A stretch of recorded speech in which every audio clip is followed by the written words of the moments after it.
Perkenalkan, nama saya Rini Kawa. Saya kelas 11. Saya bersekolah di SMA Negeri 1 Botomulai.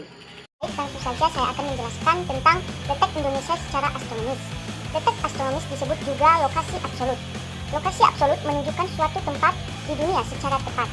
Letak astronomis Indonesia berada di antara titik 6 derajat 08 derajat bintang utara di Pulau W atau Provinsi Aceh.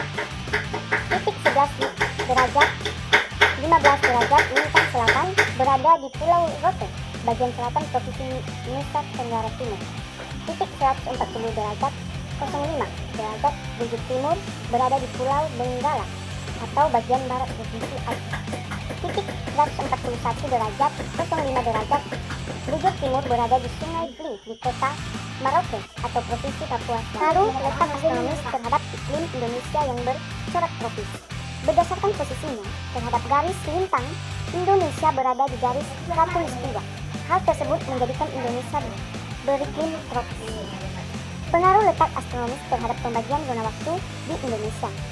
Di Indonesia Tengah atau WITA. Daerah WITA meliputi Provinsi Kalimantan Timur dan Selatan, Bali, Nusa Tenggara Barat dan Timur, dan seluruh provinsi di Pulau Sulawesi.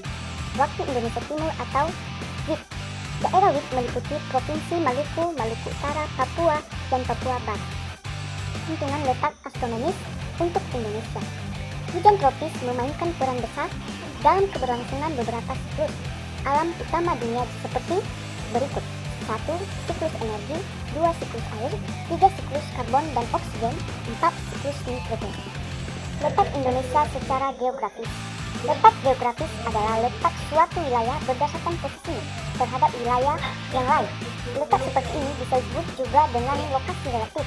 Letak geografi Indonesia berada di antara dua benua, yakni benua Asia dan benua Australia.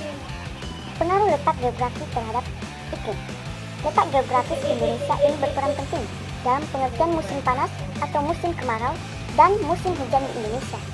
Hal ini juga karena Indonesia dipengaruhi oleh angin monsun timur atau monsun tenggara dan angin monsun barat atau monsun barat laut. Perubahan iklim dapat dilihat dalam fenomena El Nino dan La Nina, yang artinya fenomena perubahan arah angin, suhu laut, dan curah hujan di bagian tengah dan timur Samudra Pasifik tropis. Pengaruh letak geografis Indonesia di persimpangan lalu lintas dunia. Letak geografis Indonesia berada di posisi silang lalu lintas perdagangan dan pelayaran internasional. Tepatnya di Selat Malaka. Sebagai selat paling sibuk di dunia, hal ini tentu saja memberikan pengaruh yang besar dalam perekonomian Indonesia. Indonesia dapat memanfaatkan keuntungan ini, keuntungan letak Indonesia secara geografis.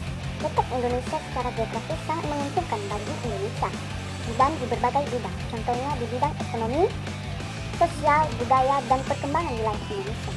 Keuntungan letak Indonesia secara geografis antara lain: 1. Indonesia yang terletak di antara dua benua dan dua samudra yang hanya mengalami dua musim.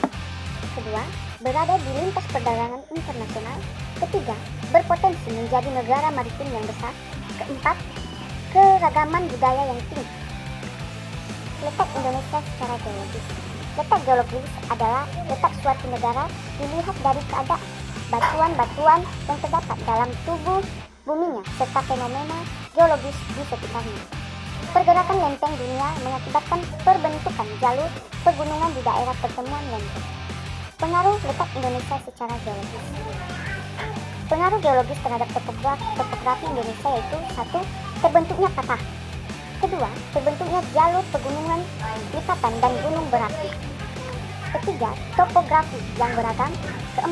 Terjadinya gempa bumi. Pengelolaan potensi geografis Indonesia. Kondisi geografis Indonesia memengaruhi potensi sumber daya di Indonesia. Hal ini antara lain terlihat dari potensi Indonesia yang tinggi dalam bidang sumber daya laut.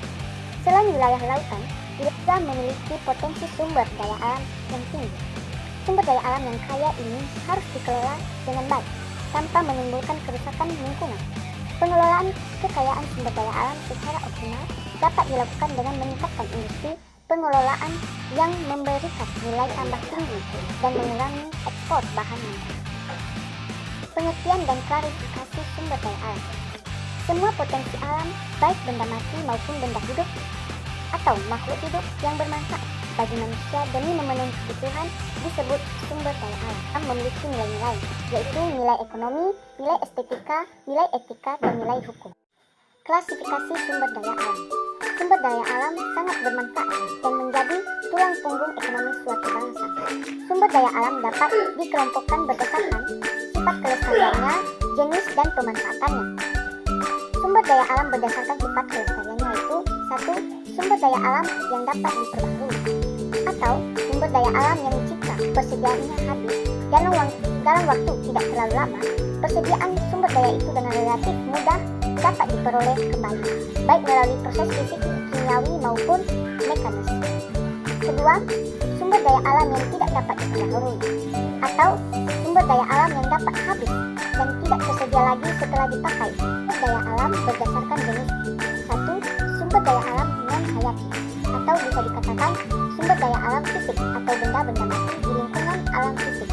Kedua, sumber daya alam hayati atau abiotik, atau juga bisa disebut berupa makhluk hidup. Sumber daya alam berdasarkan pemanfaatannya. 1. Sumber daya alam materi berupa batu, besi, emas, dan kayu. Kedua, sumber daya alam energi berupa batu, minyak bumi, gas bumi, sinar matahari, dan energi pasang surut air laut. Ketiga, sumber daya alam ruang, contohnya tanah.